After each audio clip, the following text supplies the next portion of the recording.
আয়াহসাবুল ইনসানু আল্লান নাজমা'a ইযামাহ বালা কাদিরিনা আলা আন নুসাউইয়া বানানা। আল্লাহ বলেন, হে মানুষ, তোমরা কি মনে করেছো তোমরা মরে যাইবা, পচে যাইবা, গলে যাইবা, কিয়ামতের দিন আমি আল্লাহ তোমাকে তুলতে পারবো না? না না, আমি আল্লাহ তো তোমারে তুলবই, তোমার আঙ্গুলের ফিঙ্গারপ্রিন্ট সহ আমি আল্লাহ উঠাই দিব। এরপর আল্লাহ বলেন, মিনহা খালাকনাকুম ওয়া ফিহা নুঈদুকুম ওয়া মিনহা নুখরিজুকুম তারাতান উখরা।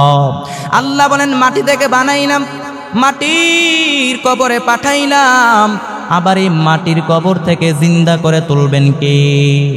কেমন করে তুলবেন? আল্লাহ রাসূল বলেন, প্রত্যেকটা মানুষের দেহের ভিতরে, প্রত্যেকটা প্রাণীর দেহের ভিতরে ছোট্ট একটা হাড্ডি আছে। মাটি কখনো ওই হাড্ডিটাকে খেতে পারে না।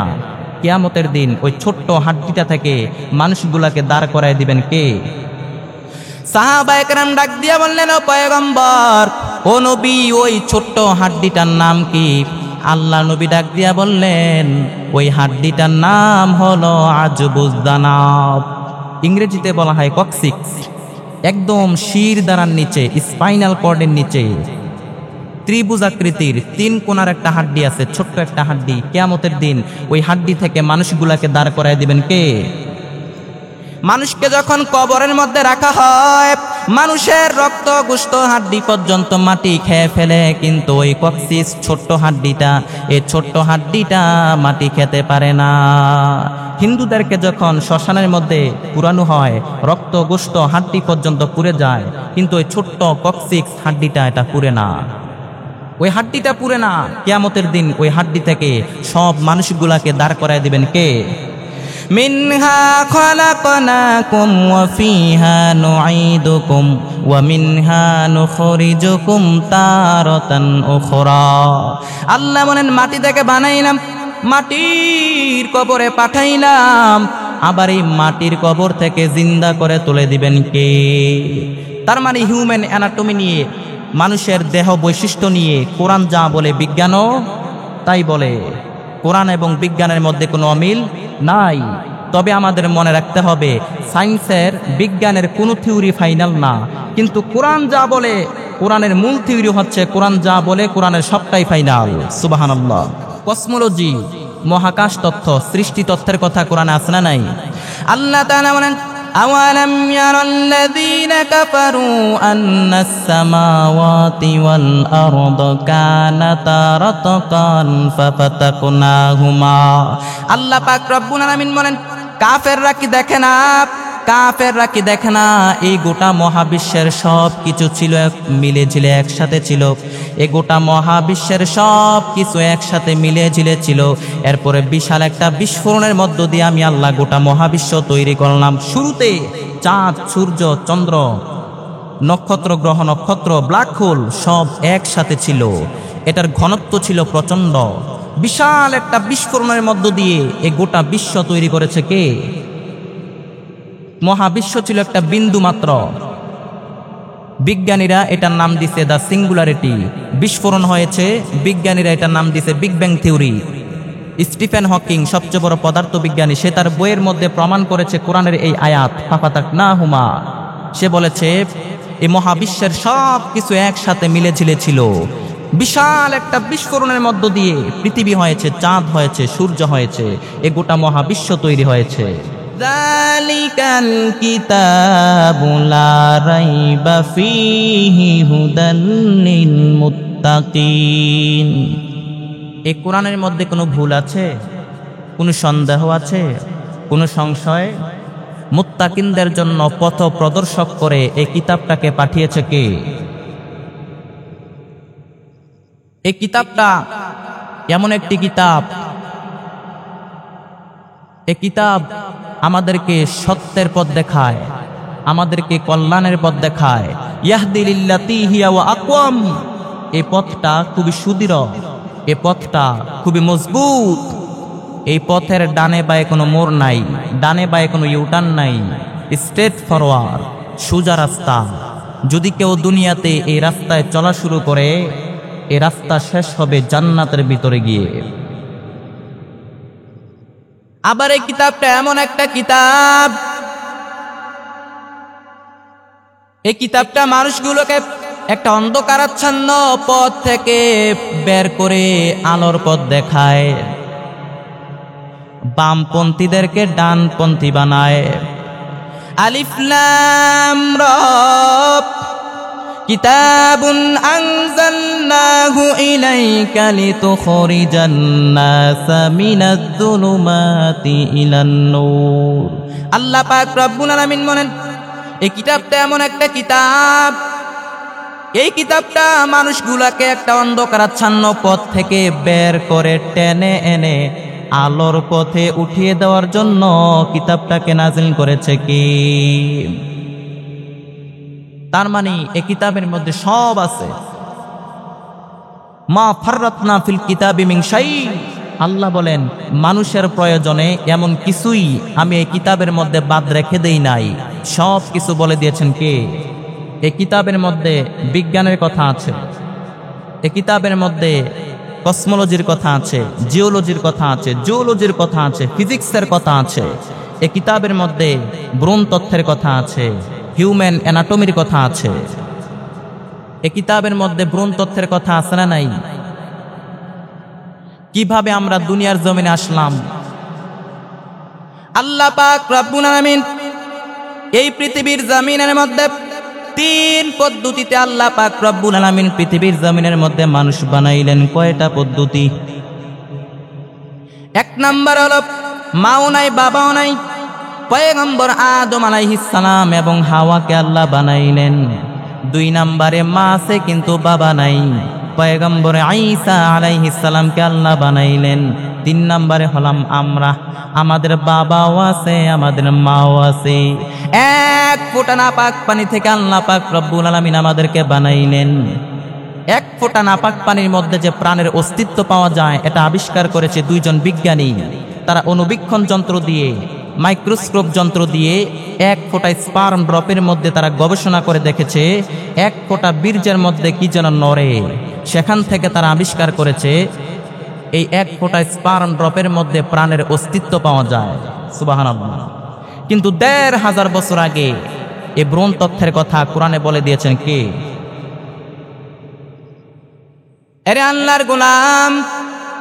আবার তারা বলে 1 ফোঁটা বীর্যের মধ্যে যদি 20 কোটি শুক্রাণু না থাকে, 1 ফোঁটা বীর্যের মধ্যে যদি 20 কোটি শুক্রাণু না থাকে, তাহলে ওই বীর্য থেকে, ওই স্পার্ম ড্রপ থেকে আল্লাহ তাআলা বাচ্চা দেয় না। বাবার শুক্রাণু, মায়ের ডিম্বাণু, এই 2টা মিলে হয় জাইগোট। এরপর আমরা হয়ে গেলাম ইমব্রয়, মানে একটা ব্রণ, ছোট্ট একটা ব্রণ। ব্যাঙের পোনা চিনেন?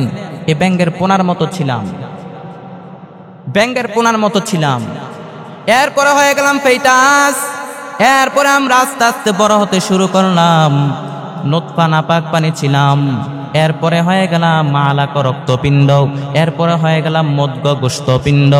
আল্লাহ পাক রব্বুল আলামিন বলেন, ওয়ালাকাদ খালাকনাল ইনসানা মিন সুলালাতিন মিন তিন সুম্মা জাআলনাহু নুতফাতান ফি করারিম মাকিন সুম্মা খালাকনান নুতফাতা আলাকাতান ফাখালাকনাল আলাকাতা মুদগাতান ফাখালাকনাল মুদগাতা ইযামা ফাকাসাওনাল ইযামা লাহমা সুম্মা আনশা'নাহু খালকান আখার ফাতাবারাকাল্লাহু আহসানুল খালিকিন।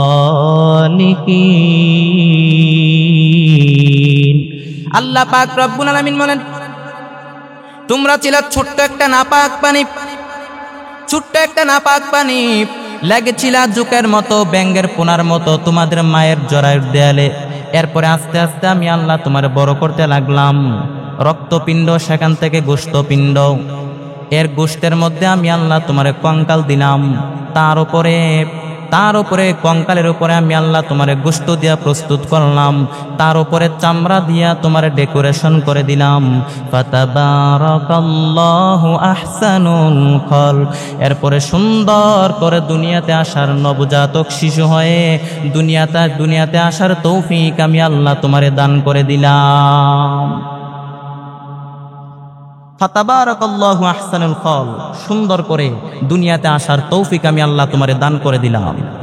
আমাদের হাত গজালো, পা গজালো, হেয়ারিং সিস্টেম চালু হয়ে গেল, রেসপিরেটরি সিস্টেম চালু হলো, ব্লাড সার্কুলেশন শুরু হয়ে গেল, স্টমাক হলো। এরপরে আল্লাহ তাআলা রুহের ফুৎকার দিলেন। এরপরে হার্টবিট শুরু হয়ে গেল, সিস্টোলিক ডায়াস্টোলিক অনিন্দ্যনিলয় শুরু হয়ে গেল। সুবহানাল্লাহ। তার মানে আমাদের কোনো অস্তিত্বই ছিল না, আমাদের উল্লেখ করার মতো কিছুই ছিল না। মায়ের পেটে আমাদেরকে অস্তিত্ব দিয়েছেন কে? হাল আতা আলাল ইনসানি হিনুম মিনাদ দাহরি লাম ইয়াকুন শাইআম মাযকুরা ইন্না খালাকনাল ইনসানা মিন নুতফাতিন আমশাজ ফালইয়ানজুরিল ইনসানু মিম্মা খুলিকা মিম্মা ইনদাব। আল্লাহ পাক রব্বুল আলামিন বলেন, হে মানুষ, কেন এত অহংকার? কিসের এত বাহাদুরি? কেন এত অহংকার? তোমার জীবনের শুরুটার দিকে তাকায় দেখো। এক ফোঁটা নাপাক পানি থেকে তুমি এসেছো, এক ফোঁটা স্পার্ম ড্রপ থেকে তুমি এসেছো। ইয়াখরুজু মিন বাইনিস সুলবি ওয়াত তারাইব। বাবার পৃষ্ঠদেশ থেকে মায়ের গর্ভদেশে তোমারে নিয়ে গেল কে? ফি যুলুমাতিন সালাস। এরপরে অন্ধকার, তিনটা অন্ধকার প্যাকেটের মধ্যে তোমাকে প্রিজার্ভ করা হলো। ওটা ছিল অন্ধকার। ফি যুলুমাতিন সালাস, তিনটা অন্ধকার প্রকোষ্ঠের মধ্যে তোমাকে প্রিজার্ভ করে দিল কে?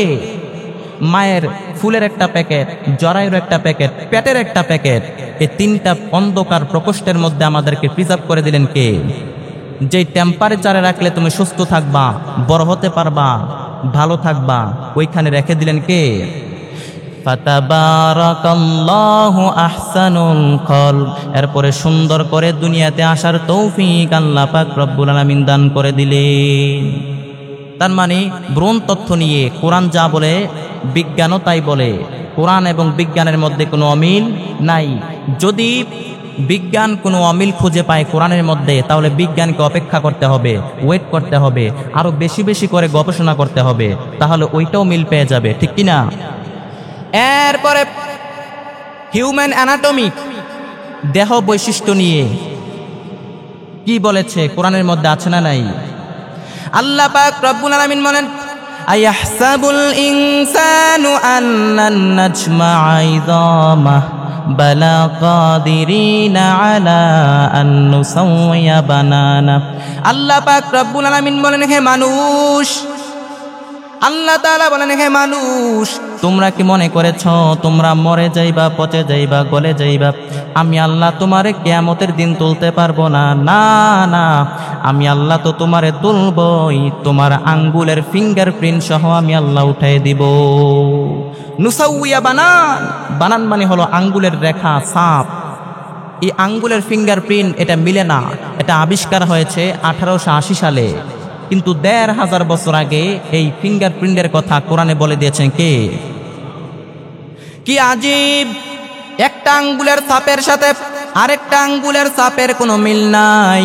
হাতের মধ্যে 10টা আঙ্গুল, একটা আঙ্গুলের ছাপের সাথে আরেকটা আঙ্গুলের ছাপের কোনো মিল নাই।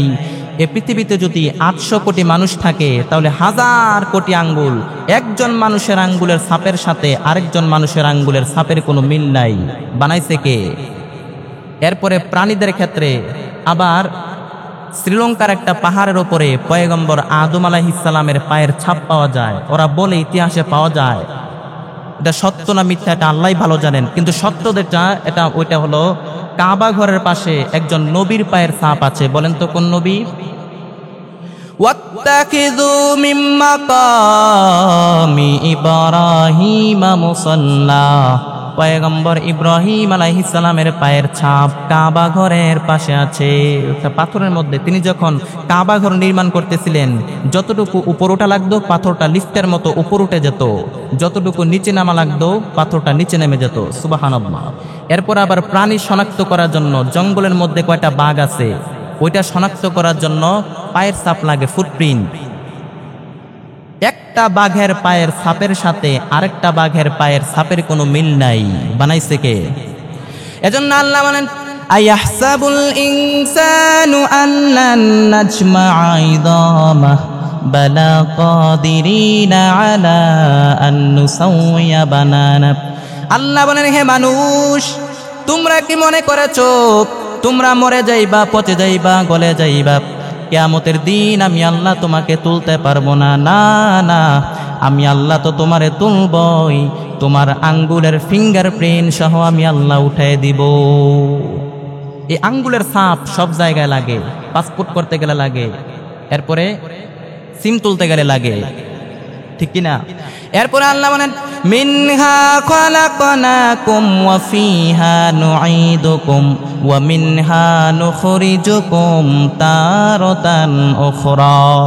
আল্লাহ বলেন, মাটি থেকে বানাইলাম, মাটির কবরে পাঠাইলাম, আবার এই মাটির কবর থেকে জিন্দা করে তুলবেন কে? কেমন করে তুলবেন? আল্লাহর রাসূল বলেন, প্রত্যেকটা মানুষের দেহের ভিতরে, প্রত্যেকটা প্রাণীর দেহের ভিতরে ছোট্ট একটা হাড্ডি আছে। মাটি কখনো ওই হাড্ডিটাকে খেতে পারে না। কিয়ামতের দিন ওই ছোট্ট হাড্ডিটা থেকে মানুষগুলাকে দাঁড় করায় দিবেন কে? সাহাবায়ে কেরাম ডাক দিয়া বললেন, ও পয়গম্বর, ও নবী, ওই ছোট্ট হাড্ডিটার নাম কি? আল্লাহ নবী ডাক দিয়া বললেন, ওই হাড্ডিটার নাম হলো আজবুজ দানাব। ইংরেজিতে বলা হয় কক্সিক্স। একদম শির দ্বারার নিচে, স্পাইনাল কর্ডের নিচে ত্রিভুজ আকৃতির তিন কোণার একটা হাড্ডি আছে, ছোট্ট একটা হাড্ডি। কিয়ামতের দিন ওই হাড্ডি থেকে মানুষগুলাকে দাঁড় করায় দিবেন কে?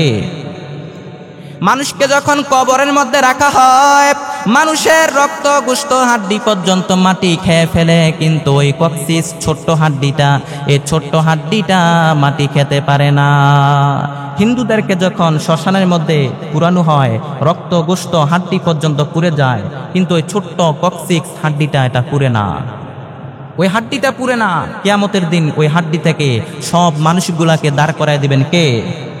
মিনহা খালাকনাকুম ওয়া ফিহা নুঈদুকুম ওয়া মিনহা নুখরিজুকুম তারাতান উখরা। আল্লাহ বলেন, মাটি থেকে বানাইলাম, মাটির কবরে পাঠাইলাম, আবার এই মাটির কবর থেকে জিন্দা করে তুলে দিবেন কে? তার মানে হিউম্যান অ্যানাটমি নিয়ে, মানুষের দেহ বৈশিষ্ট্য নিয়ে কোরআন যা বলে বিজ্ঞানও তাই বলে। কোরআন এবং বিজ্ঞানের মধ্যে কোনো অমিল নাই। তবে আমাদের মনে রাখতে হবে, সায়েন্সের, বিজ্ঞানের কোনো থিওরি ফাইনাল না, কিন্তু কোরআন যা বলে, কোরআনের মূল থিওরি হচ্ছে কোরআন যা বলে কোরআনের সবটাই ফাইনাল। সুবহানাল্লাহ। কসমোলজি, মহাকাশ তত্ত্ব, সৃষ্টি তত্ত্বের কথা কোরআনে আছে না নাই? আল্লাহ তাআলা বলেন, আওয়ালাম ইয়ারাল্লাযীনা কাফারু আন্নাস সামাওয়াতি ওয়াল আরদা কানাতা রাতকান ফাফাতাকনাহুমা। আল্লাহ পাক রব্বুল আলামিন বলেন, কাফেররা কি দেখে না, কাফেররা কি দেখে না এই গোটা মহাবিশ্বের সব কিছু ছিল, মিলে ঝিলে একসাথে ছিল। এই গোটা মহাবিশ্বের সব কিছু একসাথে মিলে ঝিলে ছিল। এরপরে বিশাল একটা বিস্ফোরণের মধ্য দিয়ে আমি আল্লাহ গোটা মহাবিশ্ব তৈরি করলাম। শুরুতে চাঁদ, সূর্য, চন্দ্র, নক্ষত্র, গ্রহ নক্ষত্র, ব্ল্যাক হোল সব একসাথে ছিল। এটার ঘনত্ব ছিল প্রচণ্ড। বিশাল একটা বিস্ফোরণের মধ্য দিয়ে এই গোটা বিশ্ব তৈরি করেছে কে? মহাবিশ্ব ছিল একটা বিন্দু মাত্র। বিজ্ঞানীরা এটার নাম দিছে দ্য সিঙ্গুলারিটি। বিস্ফোরণ হয়েছে, বিজ্ঞানীরা এটার নাম দিছে big bang theory. Stephen Hawking সবচেয়ে বড় পদার্থবিজ্ঞানী, সে তার বইয়ের মধ্যে প্রমাণ করেছে কোরআনের এই আয়াত ফাফাতাকনাহুমা। সে বলেছে এই মহাবিশ্বের সব কিছু একসাথে মিলে ঝিলে ছিল। বিশাল একটা বিস্ফোরণের মধ্য দিয়ে পৃথিবী হয়েছে, চাঁদ হয়েছে, সূর্য হয়েছে, এ গোটা মহাবিশ্ব তৈরি হয়েছে। তার মানে ১৫০০ বছর আগে আল্লাহ পাক রব্বুল আলামিন কোরআনের মধ্যে বলে দিয়েছেন ফাফাতাকনাহুমা। আল্লাহ বলেন এই গোটা মহাবিশ্বের সব কিছু একসাথে মিলে ঝিলে ছিল, এরপর আমি আল্লাহ বিশাল একটা বিস্ফোরণের মধ্য দিয়ে গোটা মহাবিশ্ব তৈরি করলাম। বিশাল একটা বিস্ফোরণের মধ্য দিয়ে এই গোটা মহাবিশ্ব তৈরি করেছি। ফাফাতাকনাহুমা, এরপর আল্লাহ বলেন ফালা উকসিমু বিমাওয়াকিআন নুজুম। আল্লাহ পাক রব্বুল আলামিন বলেন এই যে তোমরা বিশাল তারাগুলো আকাশের মধ্যে দেখতে পাও, বিশাল বিশাল তারাগুলো, এই বিশাল বিশাল তারাগুলো ঘুরতে ঘুরতে ঘুরতে ঘুরতে যখন ব্ল্যাক হোল নামের একটা রেঞ্জ আছে, ফালা উকসিমু বিমাওয়াকিআন নুজুম, ছোট বাচ্চার মুখে চকলেট দিলে যেভাবে চকলেটটা চষে চষে খেয়ে ফেলে, ওই ব্ল্যাক হোলের মধ্যে বিশাল বিশাল তারাগুলো ঢুকে গেলে মুহূর্তের মধ্যে নিঃশেষ হয়ে যায়। কিন্তু আল্লাহ তাআলা বললেন ফালা উকসিমু বিমাওয়াকিআন নুজুম, তারা নিঃশেষ হওয়ার যে জায়গাটা, ওই জায়গার কসম আমি আল্লাহ করলাম, ওই জায়গার কসম আমি আল্লাহ করলাম। এরে আল্লাহর গোলাম, এরপরে আল্লাহ পাক রব্বুল আলামিন বলেন এই গোটা মহাবিশ্বকে আমি বিস্ফোরণের পরে সম্প্রসারণ করতে শুরু করলাম, বড় করতে শুরু করলাম। এই গোটা ইউনিভার্সকে, এই গোটা মহাবিশ্বকে বিস্ফোরণের পর থেকে এটাকে প্রশস্ত করতে আরম্ভ করলাম। এটা প্রতিনিয়ত এটা বড় হচ্ছে, প্রতিনিয়ত সম্প্রসারিত হচ্ছে। বিজ্ঞানীরাও বলে প্রতিনিয়ত এটা বড় হচ্ছে, সম্প্রসারিত হচ্ছে। তার মানে কোরআন বলেছে ফালা উকসিমু বিমাওয়াকিআন নুজুম, বিজ্ঞান এটার নাম দিছে ব্ল্যাক হোল।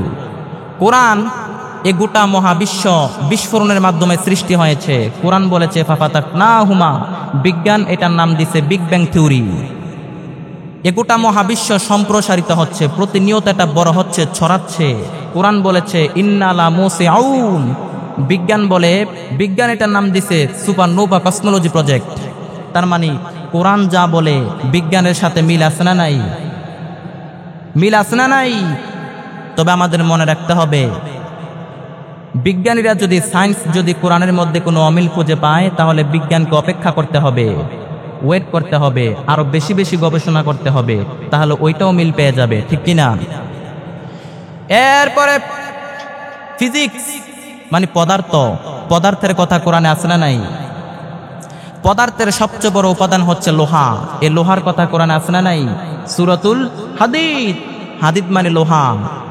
এই লোহার নামে আল্লাহ তাআলা কোরআনে একটা সূরা নাজিল করে দিয়েছেন।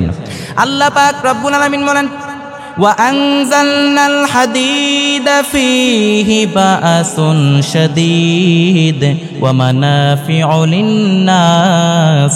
আল্লাহ পাক রব্বুল আলামিন বলেন আমি আল্লাহ লোহাকে আসমান থেকে নাজিল করলাম, আমি আল্লাহ লোহাকে আসমান থেকে নাজিল করলাম। লোহার মধ্যে ভয়ঙ্কর শক্তি আমি আল্লাহ ঢুকাই দিলাম। এ লোহার মধ্যে মানুষের জন্য উপকার আছে না নাই? এখন সব জায়গার মধ্যে লোহা লাগে, লোহা ছাড়া কিছু হয় না। বাড়ি বানাতে, গাড়ি বানাতে, প্লেন, হেলিকপ্টার, সব জায়গায় লোহা লাগে। এজন্য লোহার নামে আল্লাহ তাআলা কোরআনে একটা সূরাই দিয়েছেন, সূরাতুল হাদিদ। আল্লাহ পাক রব্বুল আলামিন বলেন ওয়া আনজালনাল হাদিদ, আমি আল্লাহ লোহাকে আসমান থেকে নাজিল করলাম। তার মানে লোহা এটা পৃথিবীর উপাদান না, লোহা এটা পৃথিবীর উপাদান না। তো আল্লাহ পাক লোহা পৃথিবীর উপাদান হলে নাজিল করবেন কেন? নুজুল মানে উপর থেকে নিচের দিকে আসা, নুজুল মানে উপর থেকে নিচের দিকে নামা। এই নুজুল শব্দ ব্যবহার করে আল্লাহ বললেন ওয়া আনজালনাল হাদিদ, আমি আল্লাহ লোহাকে আসমান থেকে নাজিল করেছি। তার মানে লোহা এটা পৃথিবীর উপাদান না।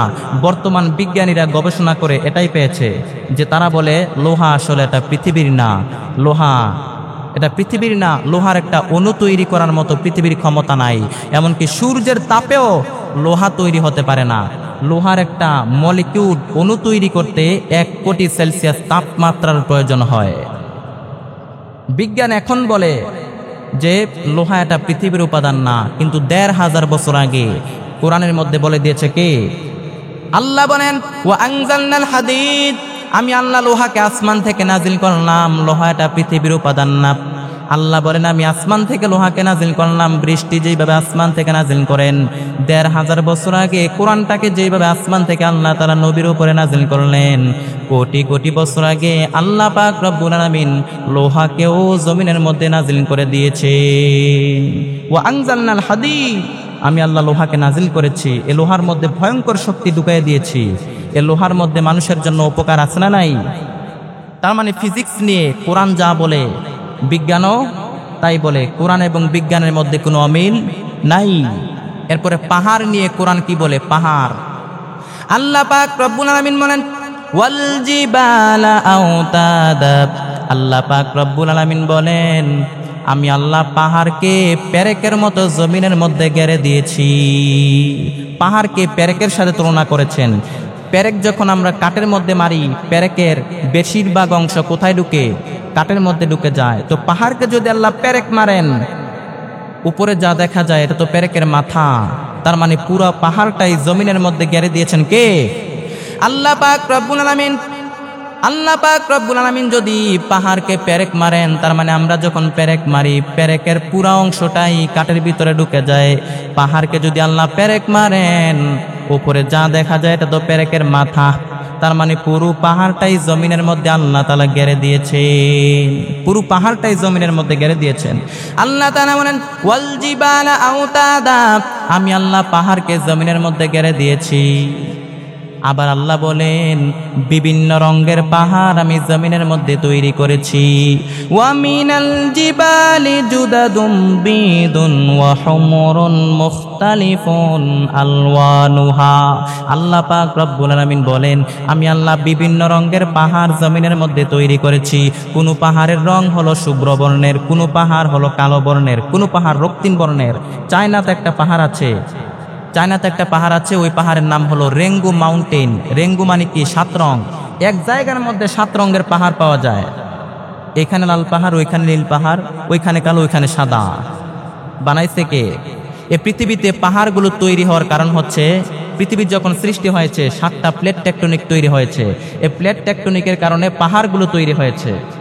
আবার মুসনাদে আহমদ ইবনে হাম্বলের হাদিস, আল্লাহ পাক রব্বুল আলামিন যখন এই পৃথিবীটাকে তৈরি করলেন, গোটা পৃথিবীটাকে তৈরি করলেন, পৃথিবীটাকে সৃষ্টি করার পর পৃথিবীটা ঘোরার পাশাপাশি কাঁপাকাঁপি শুরু করলো, কাঁপতে আরম্ভ করলো। আল্লাহ পাক রব্বুল আলামিন এই কাঁপাকাঁপি বন্ধ করার জন্য এই জমিনের মধ্যে, পৃথিবীর মধ্যে পাহাড়কে গেড়ে দিয়েছেন। পাহাড় গেড়ে দেওয়ার পরে পৃথিবী আর কাঁপে না। ফেরেশতারা তো অবাক, আয় আল্লাহ পাহাড়ের তো শক্তি। হাল মিন খালকিকা আশাদ্দু মিনাল জিবাল। আয় আল্লাহ তোমার সৃষ্টির মধ্যে পাহাড়ের চাইতে শক্তিশালী কিছু আছে নাকি? আল্লাহ বললেন আছে। আল হাদিদ, লোহা। কারণ লোহাকে পাহাড়ের উপরে মারলে পাহাড় ভেঙে যাবে। ফেরেশতারা তো অবাক, আয় আল্লাহ লোহা এত শক্তিশালী। হাল মিন খালকিকা আশাদ্দু মিনাল জিবাল। আয় আল্লাহ লোহার চাইতেও শক্তিশালী তোমার সৃষ্টির মধ্যে কিছু আছে নাকি? আল্লাহ বললেন আছে। আন্নার, আগুন। কারণ আগুনের মধ্যে লোহা রাখলে লোহা গলে যায়, ঠিক কিনা? ফেরেশতারা তো অবাক, আয় আল্লাহ আগুন এত শক্তিশালী। হাল মিন খালকিকা আশাদ্দু মিনান নার। আয় আল্লাহ তোমার সৃষ্টির মধ্যে আগুনের চাইতেও শক্তিশালী কিছু আছে নাকি? আল্লাহ বললেন আছে। আলমা, পানি। কারণ আগুনের মধ্যে পানি দিলে নিভে যায়। ফেরেশতারা তো অবাক, ফেরেশতারা ডাক দিয়ে বললেন আল্লাহ হাল মিন খালকিকা আশাদ্দু মিনাল মা। তোমার সৃষ্টির মধ্যে পানির চাইতেও শক্তিশালী কিছু আছে নাকি? আল্লাহ বললেন আছে। আর রিহ, বাতাস। কারণ বাতাস যখন সমুদ্রের মধ্যে উচ্ছ্বাস মারে তখন হয়ে যায় জলোচ্ছ্বাস, এক ধাক্কা মেরে পানিকে অন্য জায়গায় নিয়ে যায়। ফেরেশতারা তো অবাক, ফেরেশতারা ডাক দিয়ে বলল আল্লাহ বাতাস এত শক্তিশালী, বাতাসের চাইতেও শক্তিশালী কিছু তোমার সৃষ্টির মধ্যে আছে নাকি? আল্লাহ পাক রব্বুল আলামিন বললেন ও ফেরেশতারা, বাতাসের চাইতেও শক্তিশালী আমি আল্লাহর সৃষ্টির মধ্যে আছে। বাতাসের চাইতেও শক্তিশালী জিনিস হলো আমি আল্লাহর সৃষ্টি করা মাখলুক, আশরাফুল মাখলুক মানুষ। মানুষ এত শক্তিশালী, মানুষ সব পারে। কি পারে না? মানুষ সব করতে পারে। তার মানে আল্লাহ পাক রব্বুল আলামিন পাহাড়ের কথা বললেন, এরে আল্লাহর গোলাম, তার মানে বিজ্ঞান যা বলে হুবহু কোরআনের সাথে মিলে যায়। কোরআন ১৫০০ বছর আগে বলেছে, বিজ্ঞান পরে বলেছে। বিজ্ঞান যদি কোরআনের মধ্যে কোনো অমিল খুঁজে পায় তাহলে তাদেরকে অপেক্ষা করতে হবে, আরো বেশি বেশি গবেষণা করতে হবে, তাহলে ওইটাও মিল পেয়ে যাবে, ঠিক কিনা? কারণ বান্দা যখন আল্লাহর কাছে দোয়া করে, দোয়ার মাধ্যমে অনেক কিছু পরিবর্তন হয়। দোয়া একটা পাওয়ারফুল জিনিস, দামি জিনিস। দোয়া কবুলের কিছু সময় আছে, তার মধ্যে একটা স্পেশাল সময় হলো তাহাজ্জুদের সময়। ওই সময় আল্লাহ দোয়া ফেরত দেয় না, ফরজ সালাতের পরে দোয়া করবেন। আদ-দুআ লা ইউরাদ্দু বাইনাল আযানি ওয়াল ইকামা, আযান এবং ইকামাতের মাঝখানে দোয়া করলে ওই দোয়া আল্লাহ ফিরত দেয় না। বৃষ্টির নিচে দাঁড়ায় দোয়া করবেন, বৃষ্টির নিচে দাঁড়ায় দোয়া করলে দোয়া কবুল করে নেবেন কে? আল্লাহ। এরপরে জুমার দিন দোয়া করবেন, তবে জুমার দিন এমন একটা সময় আছে ওই সময়টাতে দোয়া করলে দোয়া কবুল হয়। মুহাদ্দিসিনে কেরাম অনেক ইখতিলাফ করেছেন, সবচেয়ে গ্রহণযোগ্য মতামত হচ্ছে আসরের সালাতের পর সূর্য ঢলে পড়ার আগে দোয়াটা করবেন, কবুল করে নেবেন কে? দোয়া কবুলের কিছু শর্ত আছে। হালাল, আকলুল হালাল, 1 নম্বরে হালাল হতে হবে। হারাম খেয়ে দোয়া করলে দোয়া কবুল হবে না। ইন্নাল্লাহা তাইয়্যিব লা ইয়াকবালু ইল্লা তাইয়্যিবা, আল্লাহ নিজে পবিত্র, তিনি যেটা গ্রহণ করবেন ওইটাও হওয়া লাগবে পবিত্র। এরপরে দোয়ায় 2 নাম্বার চাইতে হবে একজনের কাছে, তিনি কে? 3 নাম্বার ইয়াকিন থাকতে হবে, বিশ্বাস। যার বিশ্বাস যত বেশি, আস্থা যত বেশি, তার দোয়াটা কবুল হওয়ার সম্ভাবনাও তত বেশি। আর আপনি যদি দোয়া করেন আল্লাহ দোয়াটা করলাম কবুল হয় কিনা সন্দেহ লাগে, এরকম ভেজাল্লা দোয়া করলে দোয়া কবুল হবে না। যার আস্থা যত বেশি তার দোয়াটা কবুল হওয়ার সম্ভাবনা তত বেশি। এরপরে রসুলের প্রতি দরুদ পড়বেন দোয়ার আগে, মাঝে কিংবা শেষে। রসুলের প্রতি দরুদ না পড়লে দোয়া কবুল হবে না। 5 নাম্বার দোয়া কবুলের শর্ত হচ্ছে দোয়ার সাথে দাওয়াও লাগবে, কাজও লাগবে। যে আল্লাহ, যেমন আমি দোয়া করলাম যে আল্লাহ আমাকে পরীক্ষায় ফাঁস হওয়ার তৌফিক দাও, কিন্তু পড়ালেখার সাথে কোনো সম্পর্ক নাই, এই দোয়ায় কোনো কাজ হবে না। আগে ভালো পড়াশোনাও লাগবে, তারপরে দোয়াও করা লাগবে। ভালো পড়াশোনা এবং দোয়ার সমন্বয়ে কবুল করে নেবেন কে? ইব্রাহিম আলাইহিস সালাম নবীরা দোয়া করেছেন, নবীরা আমাদেরকে দোয়া শিখিয়েছেন। পয়গম্বর আদম আলাইহিস সালাম ভুল করলেন আর বললেন আল্লাহ কি করলে ক্ষমা পাবো? আল্লাহ তাআলা বললেন আদম কিছু বাক্য শব্দ তোমারে শিখাই দেই, এগুলো পরে আমি আল্লাহর কাছে দোয়া করো, আমি আল্লাহ মাফ করে দিব। আল্লাহ তাআলা শিখাই দিলেন আদম তুমি আমার সাথে পড়ো, রব্বানা যালামনা আনফুসানা ওয়া ইল্লাম তাগফির লানা ওয়া তারহামনা লানাকুনান্না মিনাল খাসিরিন। এই দোয়াটা করার পরে আদম নবীকে মাফ করে দিয়েছেন কে? আমরাও যদি আল্লাহর কাছে এই দোয়াটা পরে তওবা করি আল্লাহর কাছে, আমাদেরকে মাফ করে দিবেন কে? আল্লাহ পাক আজকের এই মাহফিলকে কবুল করেন এবং এই 2 দিন ব্যাপী মাহফিলে যাই আলোচনা হলো কোরআন এবং হাদিস থেকে আমাদেরকে বুঝার এবং আমল করার তৌফিক আল্লাহ পাক দান করেন। আর এই মাহফিলটাকে আল্লাহ তাআলা নাজাতের ওসিলা বানায় দেন। সকলে বলে আমিন।